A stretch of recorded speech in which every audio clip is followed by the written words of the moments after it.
Cuối cùng thầy ghế. Thầy ghế. Đó. Rồi.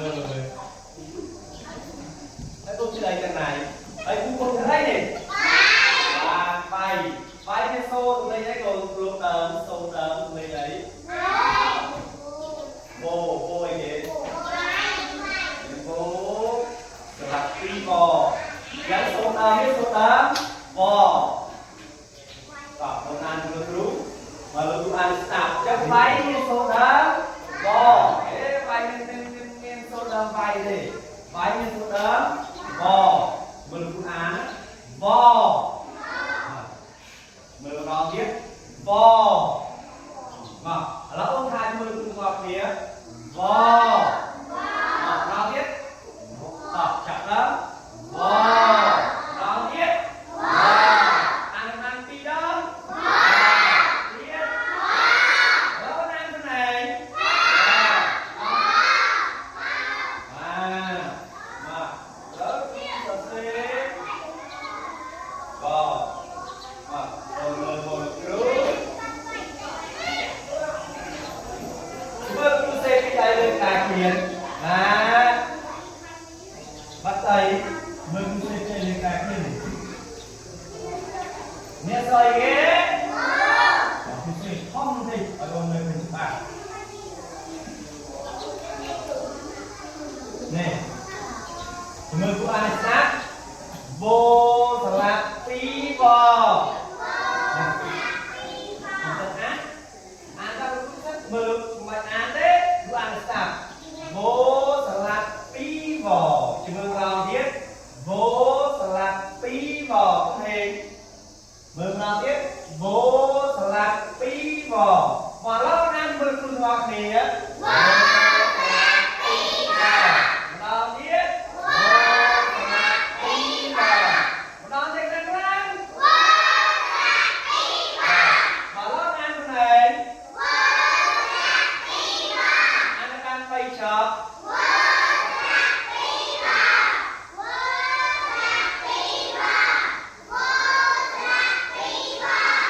bốn đang ăn còn chân bật thâu cái bật thâu đâu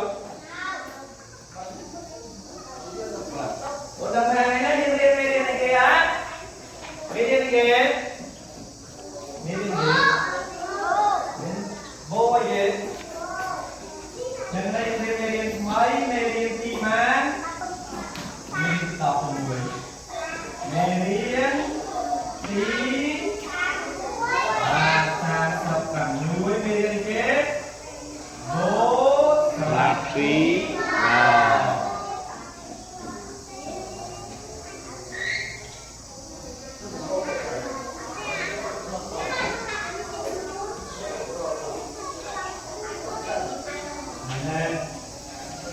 hiện tay phi đó hiện tay lên ngọt kia làm tiếp làm tiếp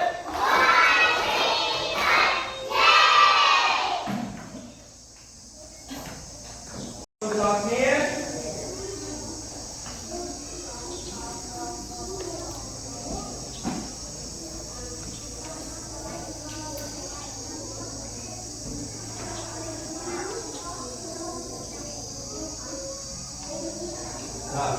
mình ăn sát vô một tí bò é về ăn sát đó vô salad tí bò é về rồi tiếp vô salad tí bò é về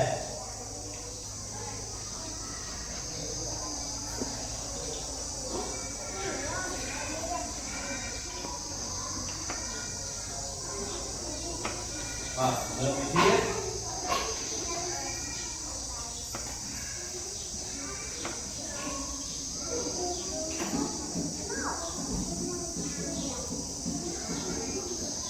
mà người đi ăn mấy cái môi gì vô là phi bò ác và vô ăn vừa trú vô là phi bò ác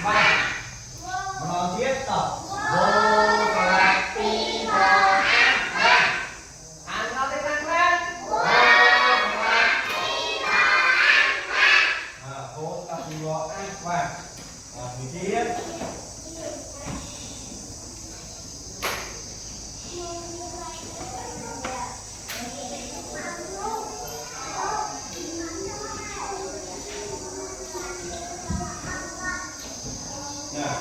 Bỏ ăn đây đây đây.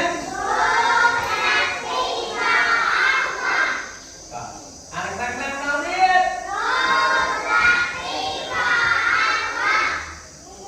Đang đang nào biết. Bố là pì bỏ á. Bỏ. Đó. Hiện tại đang đang nuôi. Hiện tại là gọt số, hiện tại là gọt suy sản cả.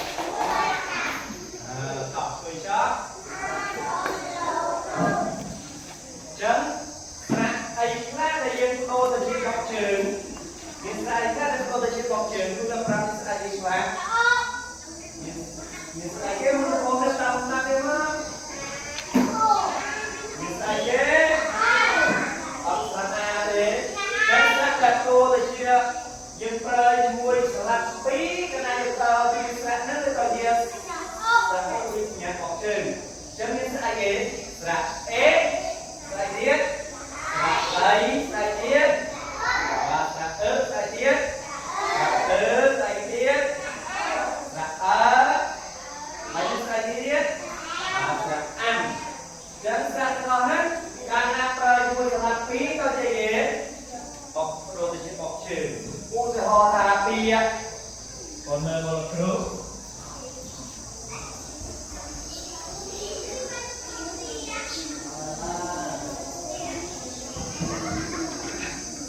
đi các bạn còn nơi therapy nó lại nè therapy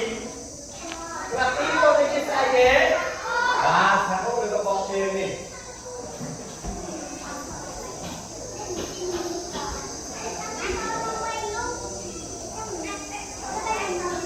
mà một ăn bên ăn này snap nè có đặt tay trong rồi đặt tay trong rồi con bên ăn này đặt phải nhớ một bài thả tàng đấy rồi vô salad pi bò ơi rồi biết vô salad pi bò ơi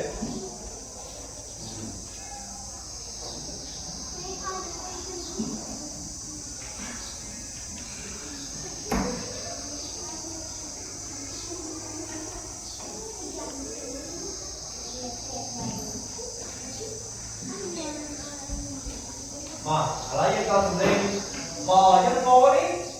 lên bò mà bò ê nó biết bò ê và thường thêm tiết thì chẳng nữa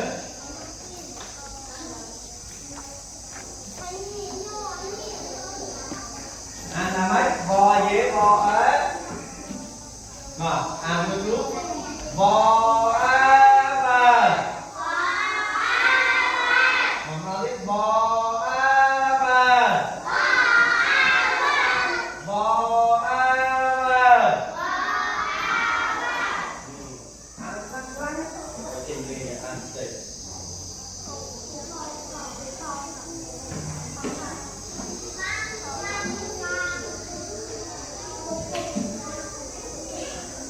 đó ôn ba thời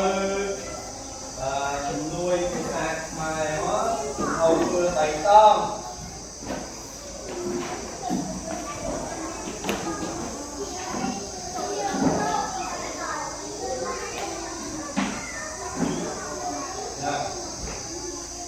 từ đi sang núi lên cổ thích lên cổ vầy cổ này mình vầy á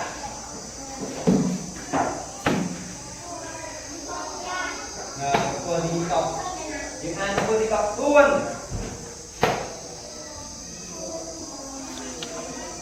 Thầy vừa đi cặp tuôn nữa.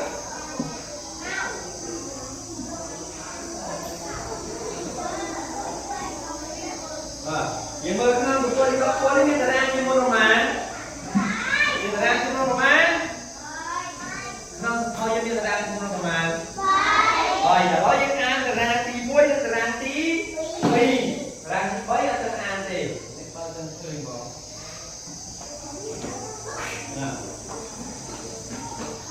Ini này coi này.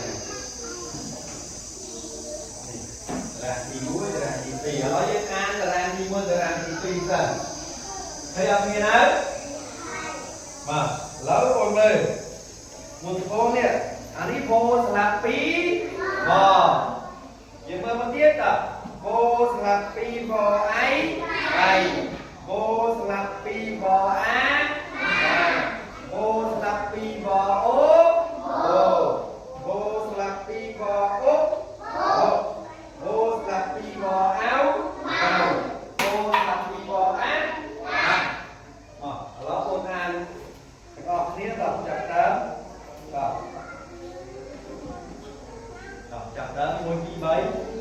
Vô là pí bò ai vầy. Vô là pí bò a mà. Vô là pí bò ô vô. Vô là pí bò ốc ốc. Vô là pí bò áo vào. Vô là pí bò ăn vào. Đó ôn an cái tay chú. An tay cùi bàn điện vì trong lớp bàn còn bà. Còn an là đang đi vui cho ngọc nè. Còn an trách đọc chặt đó. An còn an cái phí nè. Bật mở bộ.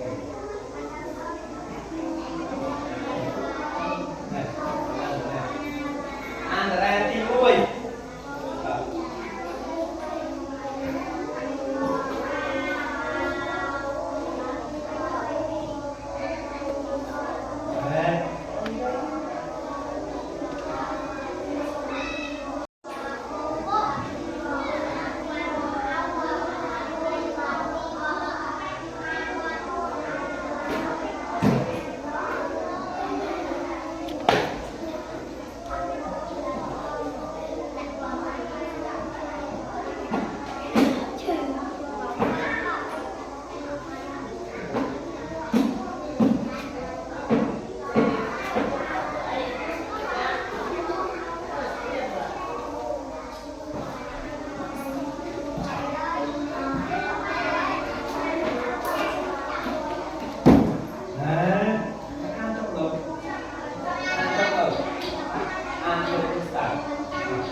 vây vô sạc tí bò ăn vây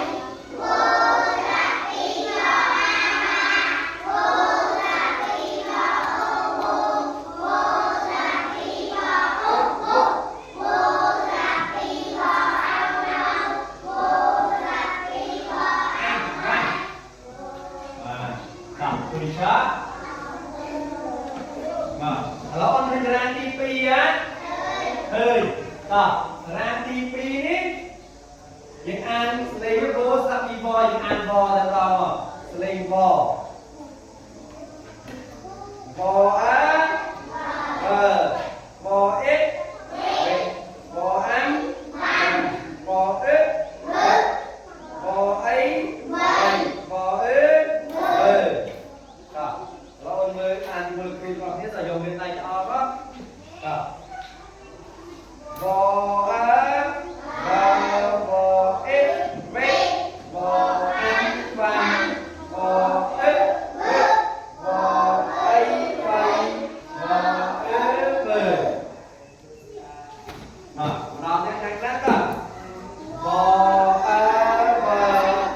anลงดูbo e ve bo an van bo e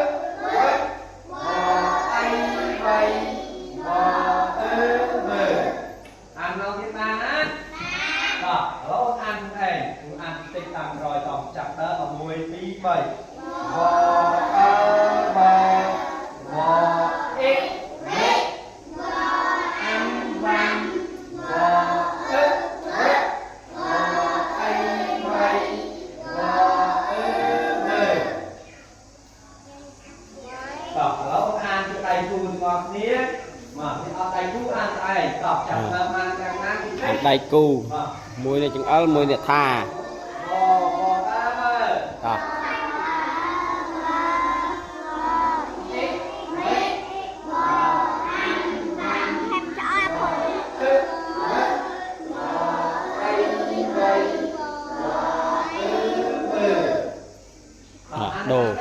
đồ đây cum đó vợ vò á và ế về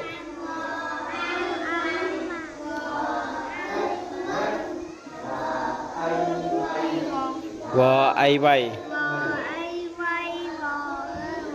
vợ vợ thả mất thai khăn khăn khó kêu cài rồi ăn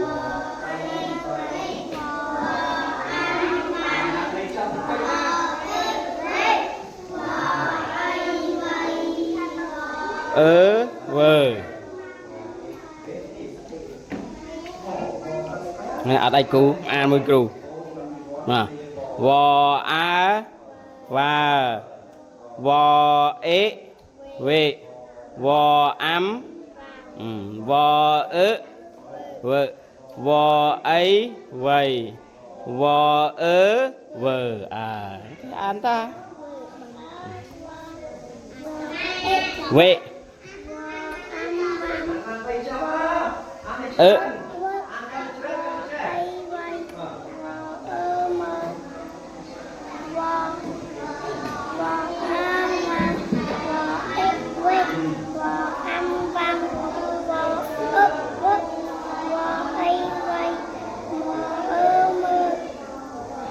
vò ớ vờ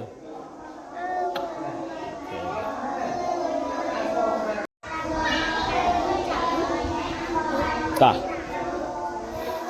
mà tao Nam An vò á và vò ế về vậy vò am mà đi vò am vò ớ vò ấy vậy vò ớ mà ôn an đó ai này chắc ôn nó này an ta vò biết tha đấy hả vò á và vò ế về vò ám vàm vò ớ vợ vò ấy vậy vò ớ chứ tha chanh số ba này có mọi ấp chanh số ta pi đi ta cho mới vò á và à đi mơ pha ta anh chữ đặt đây khách này tích ta vò á và vò ế vệ vò ám vò ớ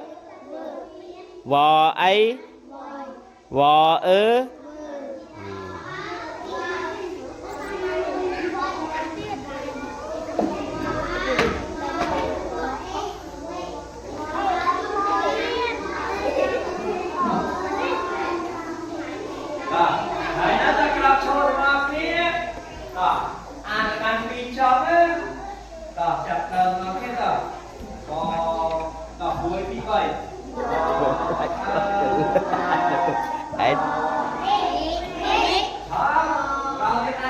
này khang khang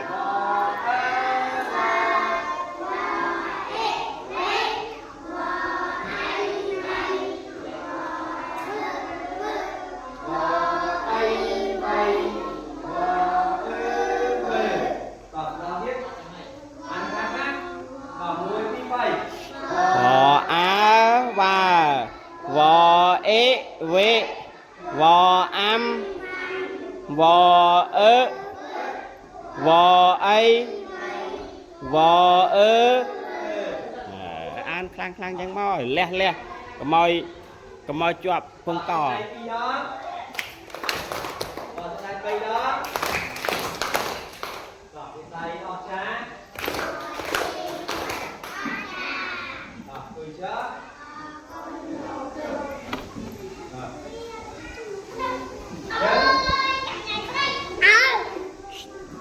mập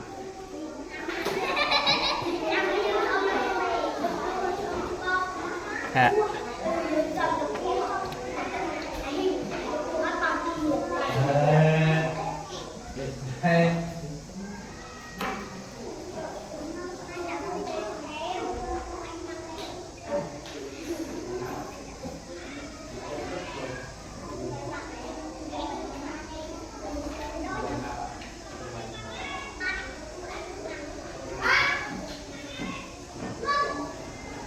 mà con mơ mô anh biết con ơi một con đấy họ bắt thâu công trần bắt thâu công bắt thâu công trần đó công lên tập má mà con ơi anh ấy sai ghế cho áo chào vô mặt ti bò á và thế nào đấy chào va cho áo chào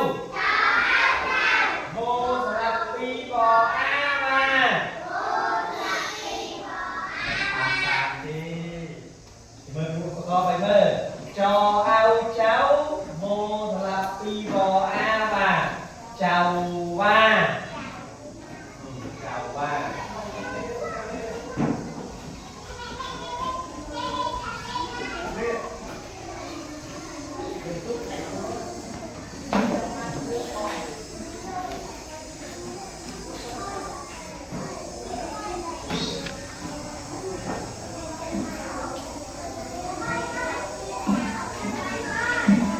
mà còn lần buổi tiết chậm ăn vui lúc ăn mày bò dân mai bà con này play như bò thành bò mà bò ấy ăn làm mấy bò ấy vậy ăn được các bác bò ấy vậy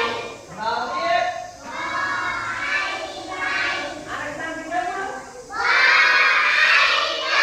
cầm cái gì nhá ăn phải cái gì tổng là biết ăn thấy chưa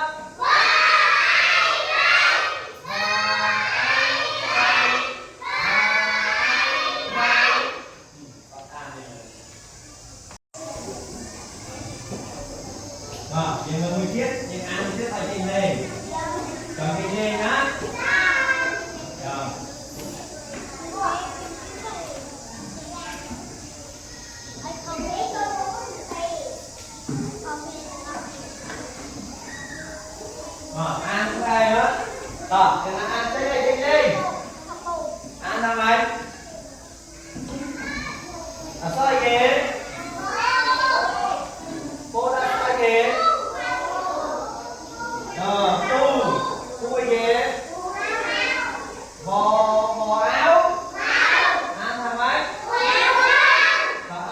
Ăn phi chứ?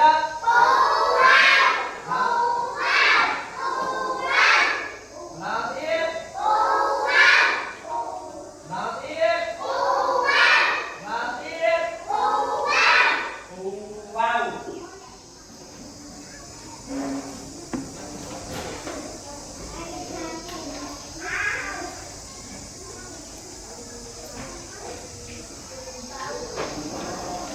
Rồi, lớp audio sẽ thâu con thâu ôn trong thâu mấy cái ăn trong tờ ra tí đi má đi bay coi thâu mấy con ăn trong tờ ra đi bay con kia ăn ra đi bay con kia thành ra đi bay á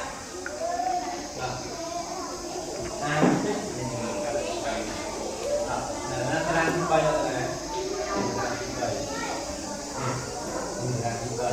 rồi nhưng mà biết con có cái ai ghế bò ấy này không biết sao mà ghế mời những bước vay chào va đi ray vay và đi cái to ghế to va và rí máu liên tiếp bò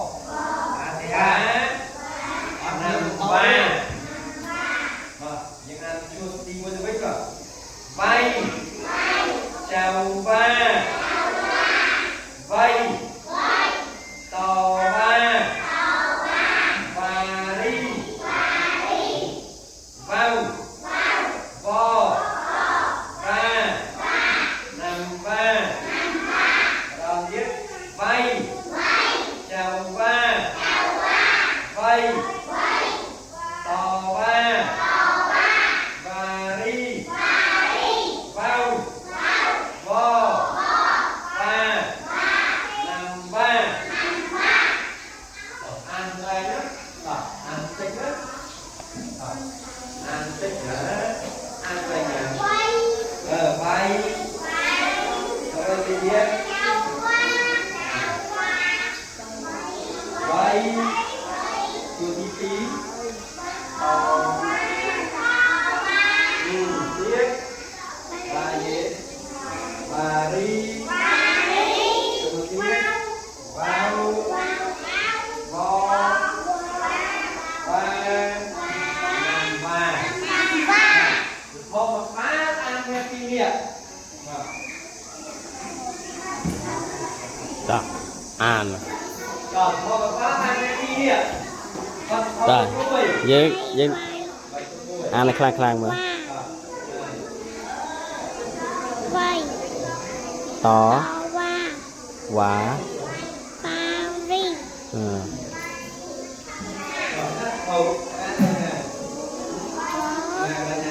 vò áo wow vó áo va nằm năm va đó tiếp vay chào hoa vay to to to ấy kì to va ok quả chào quả chào quả ấy kì chào ní va ta vò a va ta va ấy va và ri ri vào váu vò vó và va nằm năm nằm ấy kì nằm ấy kì nằm và đó đó đó đó ăn với vò ấy vài ấy tiết tao mốc tiết chào ấy kì chào và vò ấy vầy to to và vài cái và ri vào vò và nắm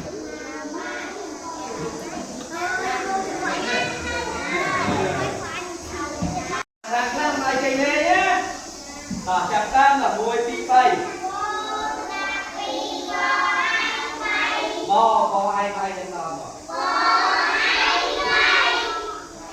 Bò chào.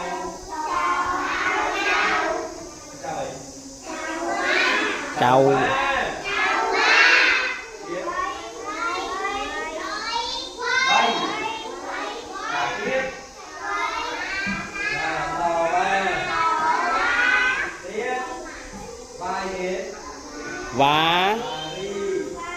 và ri và vò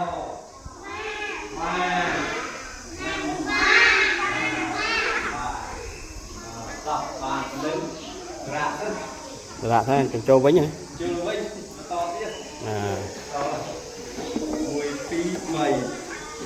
tận hạ đây có mọi riêng đi chợ riêng phi tranh lên mặt đòn á tranh dương trâu với chăm dương to thì chăm dương to và cho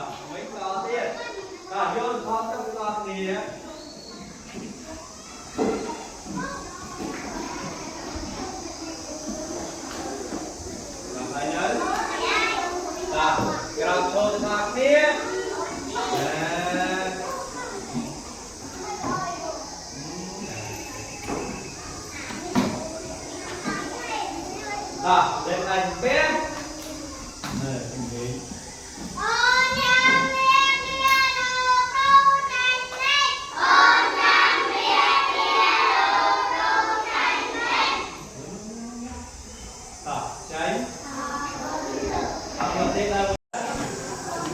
hiện tại bạn quay đó hiện tại bạn phi đó hiện tại nuôi hiện tại dế học nào tiếp lớp mà đi bò ấy tôi chọn con này nó bao nhiêu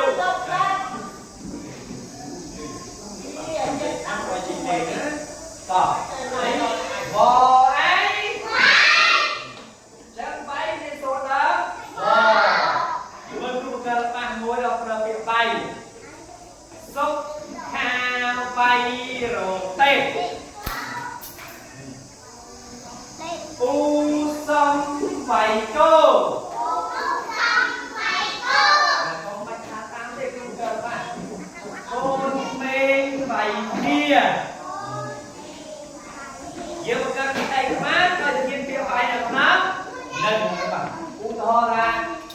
đó là nó về luôn và các bạn nuôi về luôn ăn các luôn ăn ác ôn trăm ăn việc bài để mọc tiền á đó cầm lấy nè đó nào tiếp cầm lấy nè u sắc cô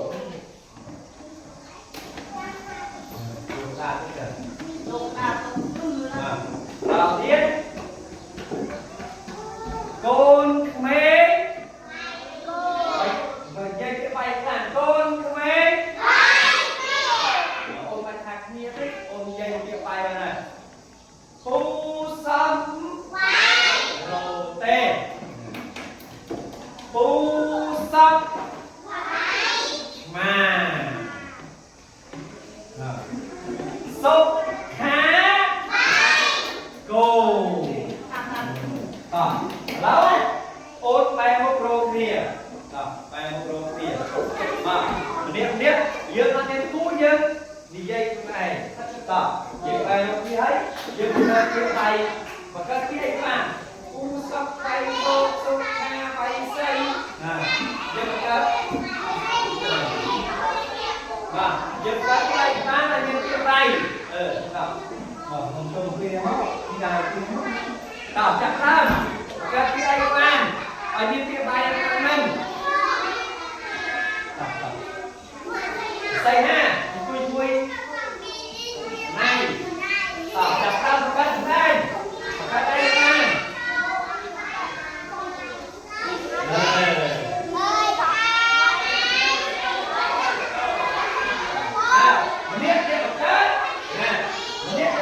mắt cái này về tụ bay cái này là sóc ha cái tụ bay tụ rồi nhưng mà đây mà bay kia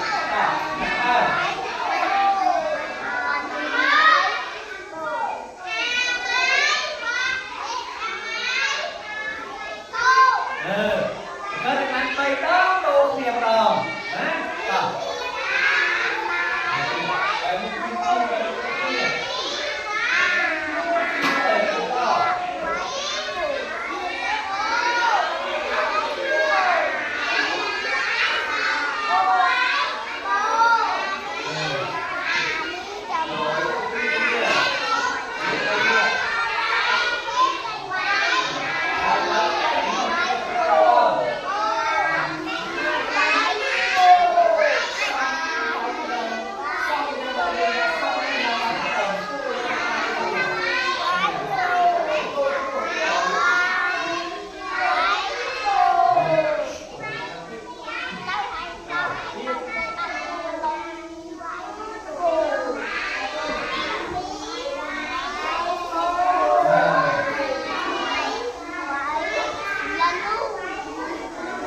ăn ha ma này cứu à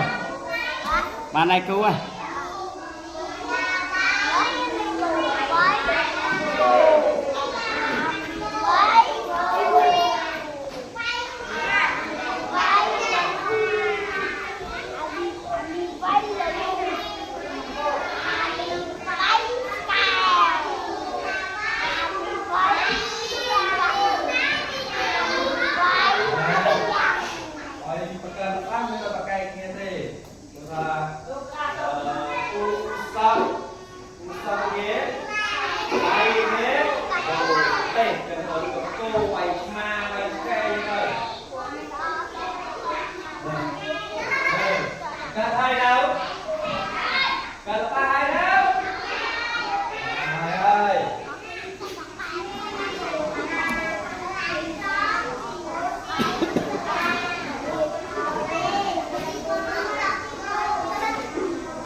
xây ha to va chia mùi sao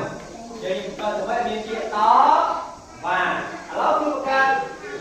katakan muối macam memimpin lagi to va macam memimpin yang sangat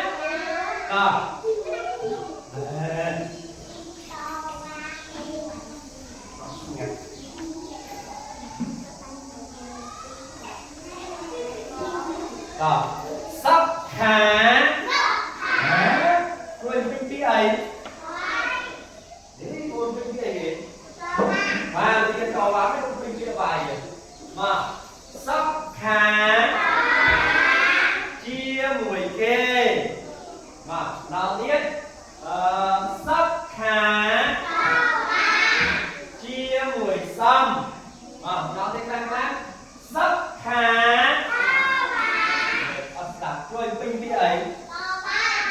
vậy nó viết sóc há chia mùi sao nó viết xây há tôi cái gì vậy nó viết xây há chia mùi sóc to ba cái tính chất trên đó cái rồi vào tập chết đi và to ba thì đi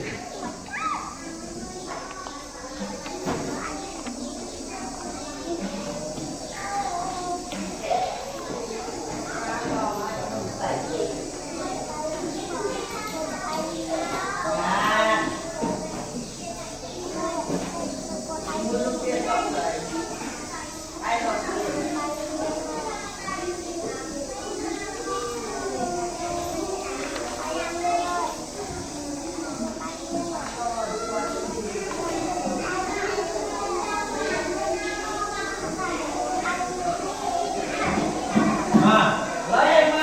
các bạn lên tay tiền nhưng mà các bạn lên tay tiền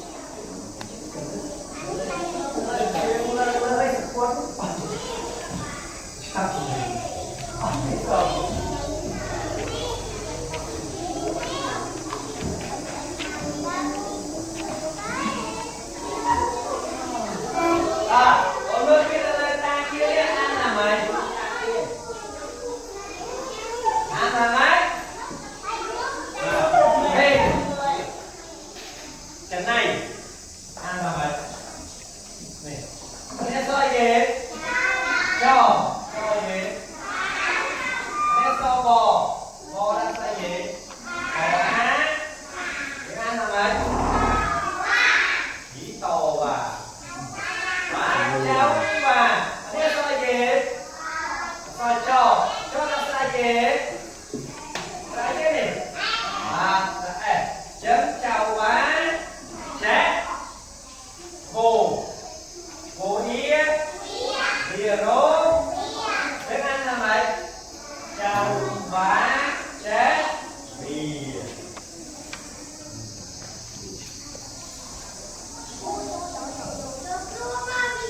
mà đó con mình tao luôn đấy các bạn là chào và chè bia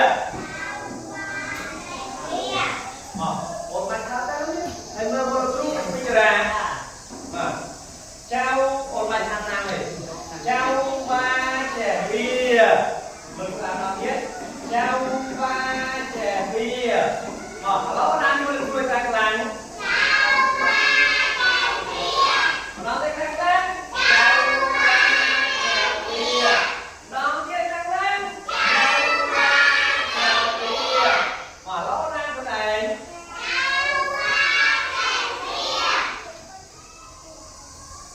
trận này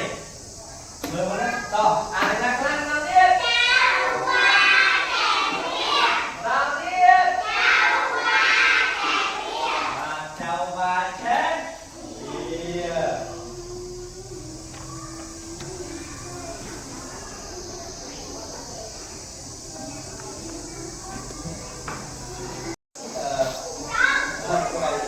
con vô thô bày to con à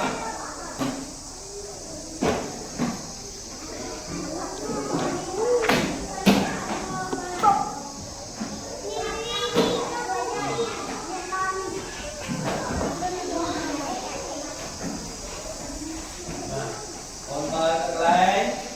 bố là tí bò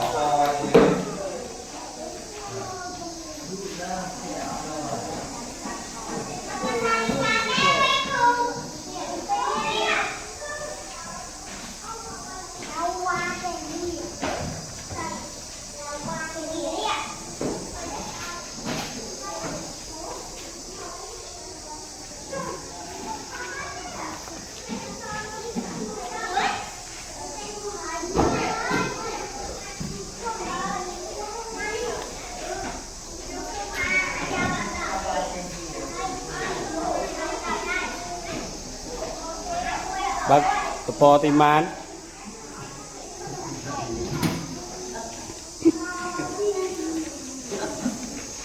vò lại mê riêng vò nè po ti sai vào muôi po ti sai vào muôi chỉ mơ lệ át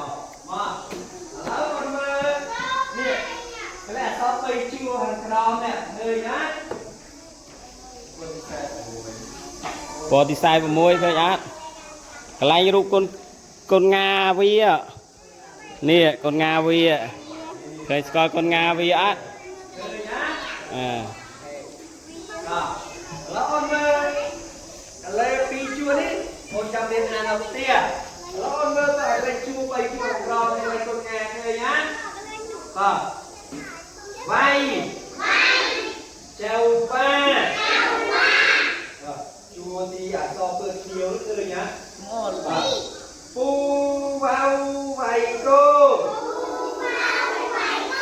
เจ้าบ้าแจกเบี้ย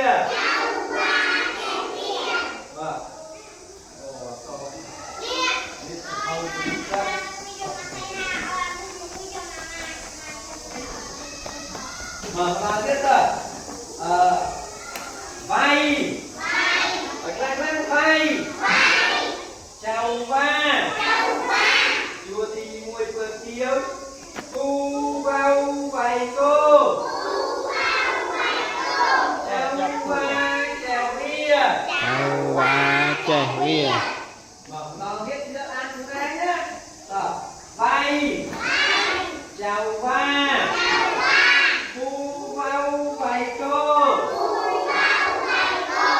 cái ana sao xanh ana sao vậy chào qua phù báo vầy cô đó vậy chào qua phù báo vầy cô cháu ba chè bia ra an đó an với ấy nè vai chào ba pu báo vầy cô cháu ba chè bia đến an tích tích mới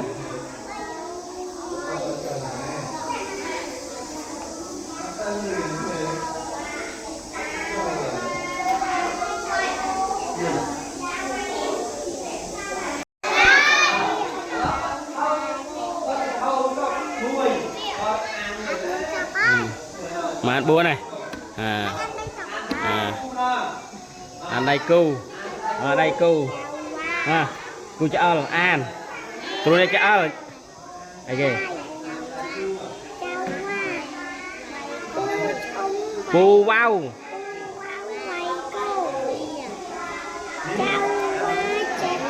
ông đang tiệt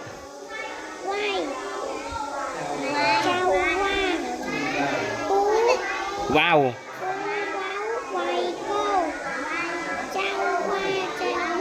ok cho ăn luôn ai cô cho lại mà ăn đâu đi phao trắng ta vào chào qua ta vào dùng cháu va chè bia đi phao khóc nè lên tri chắc khóc nè mà các bạn ai làm thái khóc mày ai cái mày vậy cái thái thì cái bỏ pom tập phao chùm nuôi phao ra cô cho cái này rồi nhà pin đi ăn đó anh ăn hay đâu hả ăn đây cu hay đâu hả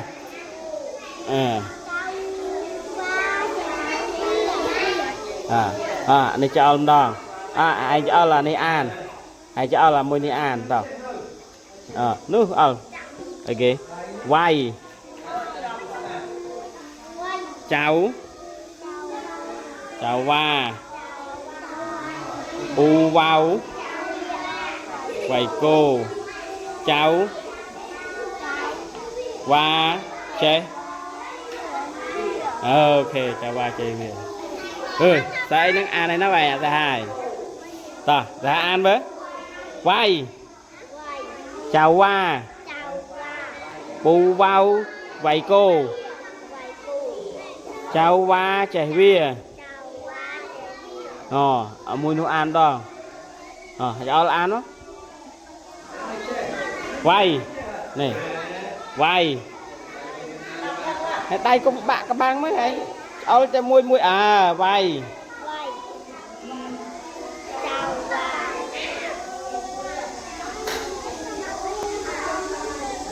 phù về chuột thì bấy phù về vay cô và đi chuột thì bốn và đi giống tỏ ba chuột thì tám chuột trong là ghế phù về lâm và đi tấu lùm ngầu lâu tăng lâu phù đi chung phù gì và phù về cho con mai cho cái chuột ghế phù bá đi lâu con ăn phù phù ngọt nía vô đến đây cho nó cho cái hồn và đi dung tỏ ba cô đi muối phu về đăng đồng nam cô đi phí cô và đi phát phía đồng nam phù về cô đi mấy phu về vay cô và đi và đi dung tỏ ba chua đi cùng mối chua đi pram phu về nâm và rí tấu lùng nâu thì cơ lấy cô đi chua cô ghé về hãy cô mai cho bức quay ghé quá đi đọc ăn lang lang tiết không mà chua với cả không và đi dung tỏ ba nó biết chua đi vui phu về đăng đồng nam chua đi pì cô và đi phản phía đông nam phù về chua đi bảy phu về vay cô và đi chua đi cuốn và đi dung tỏ ba chua trong coi ghế phu về năm và đi tấu lùm nơ ăn cái này ăn cái trên này đó đọc chặt lên để so với ngon tới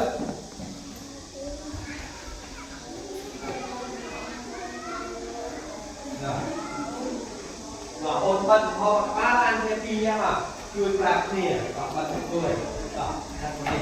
đó mà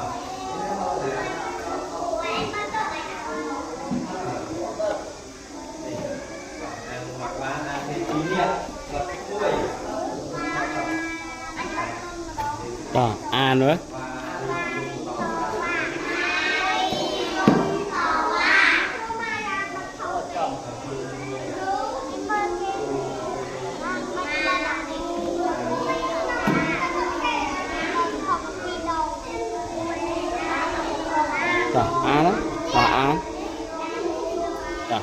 คือปราบน่ะบัดมวยต่ออ่านอูเวดำหน่อมน้ำอ่าน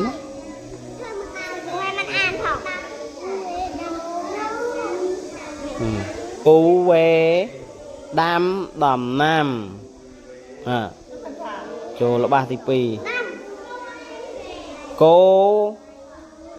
và ri pa pia đom nam pù về vai cô và ri yum tỏ va pù về nom và ri tứ lùm nơ nghe thấy đây cô ấy rất chào đây này đây cô nó ăn riêng này nó Lao thiệt. Mà chi chọc, mà chi chọc này. đó ăn mới đây hả ta và ri yum chắc cái va ri yum tỏ va ấy va ri yum tỏ va pu về đam đom nam cô và ri pa pia đom nam pù về cào cho cào tiền pù về vai cô và ri yum tỏ va pù về nom và ri tấu lùm nâu Chọc ớt án rồi. Mùi tí quay rồi. Bà rí. Mơ trọc thô. Hỏi thật năng nào thiết. Chùa thì mùi thật năng.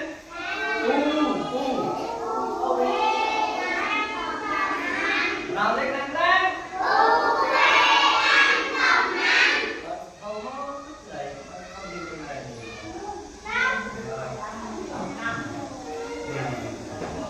Chùa thì mũi thu về đàn thán chùa thì pi côi đến cô và rì pía tầng năm phủ về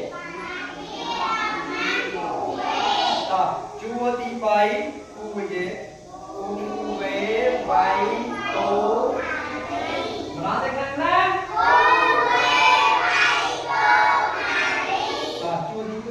và đi nói tiếng năng năng năng như năng thiết nói tiếng năng chui trong coi kế u về năm và đi tấu lùm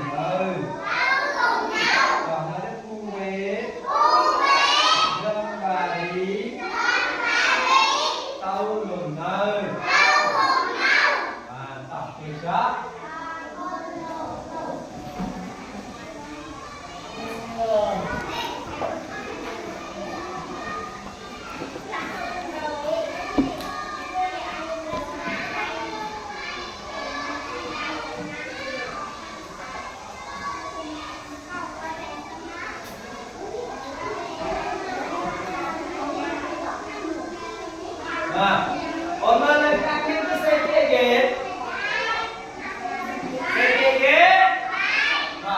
vô sạc quy bò ấy bài than tê nào viết con qua nào viết vô sạc quy bò ấy bài mà con có tôi say con cái vườn họ vô không bắt công nhân cho nó tập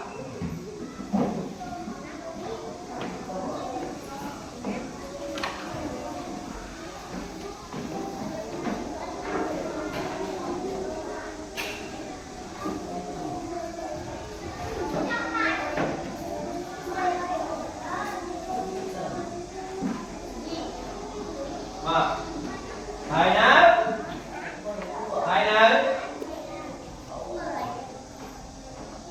rồi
chào bà chào bà mới chào bà con hát chào bà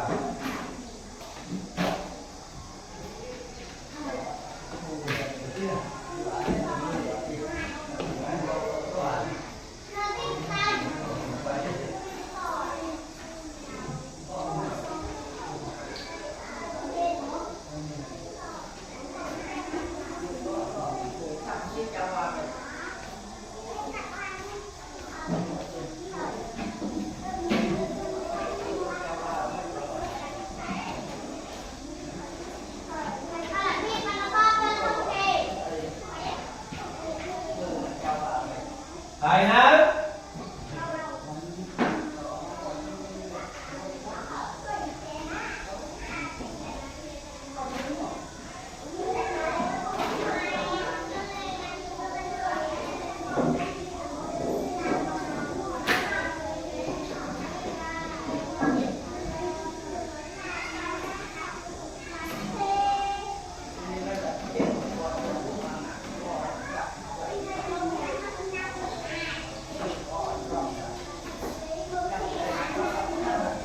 thầy đó đọc lên đọc nè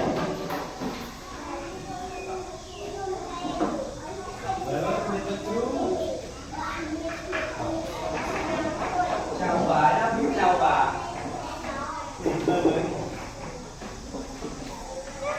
Ồ, ủa tha xe bàn á đó vậy. Chào bà. Sao cho miếng cùi crom nè. Không đặt cái lẽ cả sao thâu à. Tiên trăng màu. Thế ấy. Chào ấy. Một lặp pi đại thông tin đó mưa ở trong khơi hả? Đại thông tin. Chào ba nói chào ba bơ bia đạp phiền lắm ăn chút khách này chào ba nói tiếp chào ba ôn ăn khách ăn tay chọc ở thang làng nói tiếp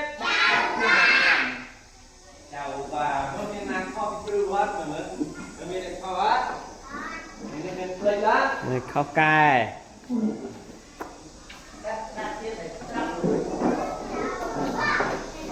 tập ôn tập tranh lọt tiếp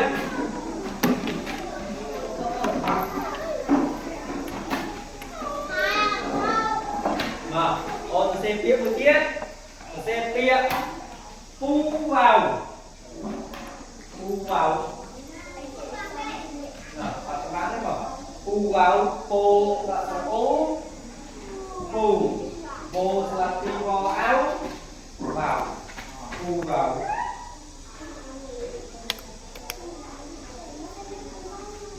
pô là ti bò áo đó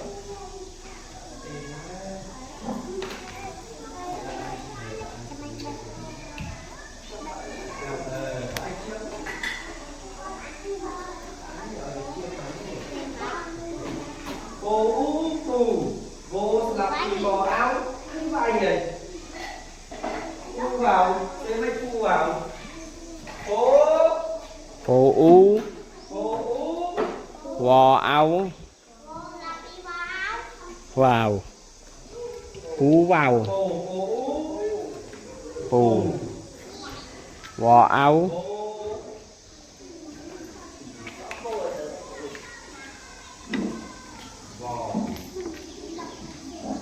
vò áo vào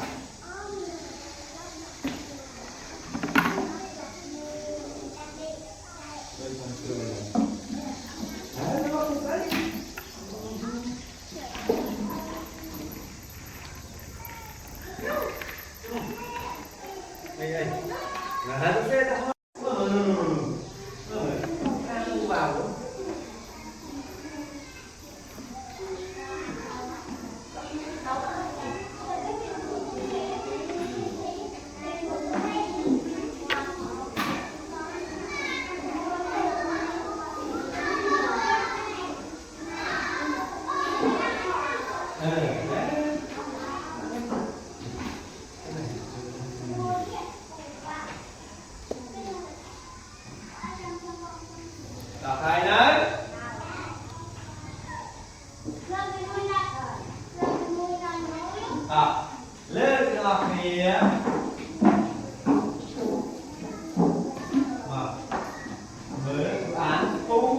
vào phú vò áo vào là phú vào ngọn ăn mừng ngọn thiết phú vào ở thang đấy nào tiếp vào lên thang đấy tập lúc tránh tập xem bia viết giờ xem bia to và sò to bò á và tò và thế mà to và sò to bò á và to và để là cắt chụp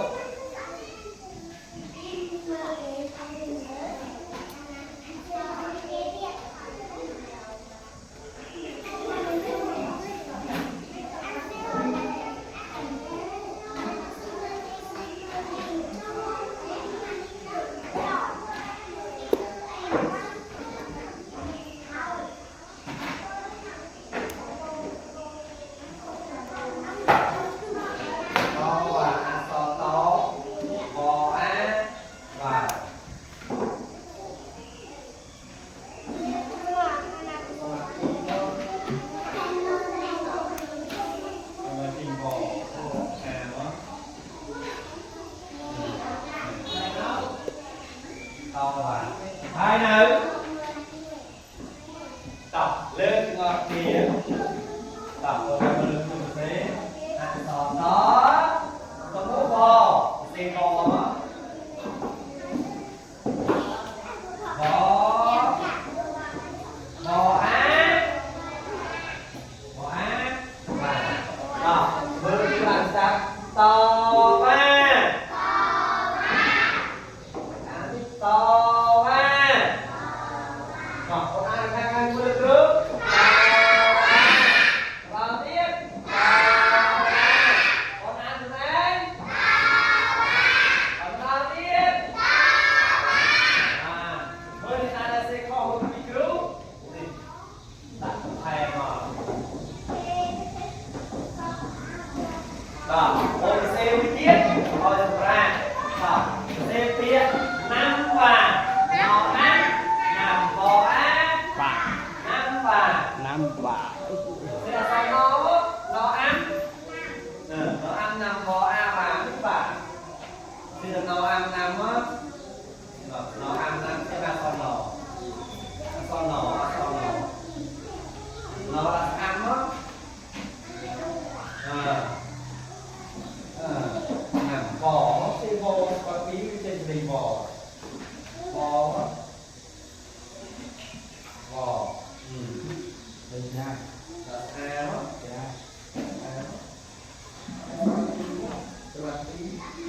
nhưng mà thằng năm và sau đó nó ăn ăn bò nó là bò ăn thêm sâu đớn bò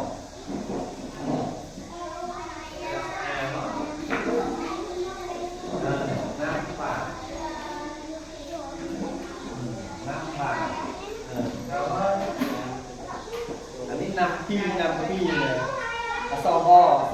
mua sờ phi là ai bò sò bò là sò bò và xe bò sò bò bán xe bò mà sò bò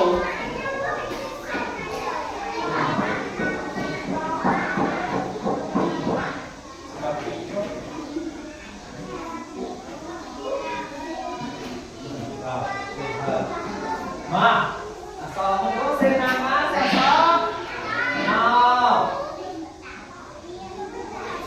nó là ăn nằm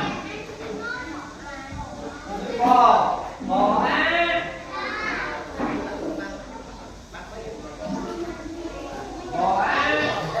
và nằm và đó ai nào đó lên các anh cô mừng là sao năm ba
chơi nhá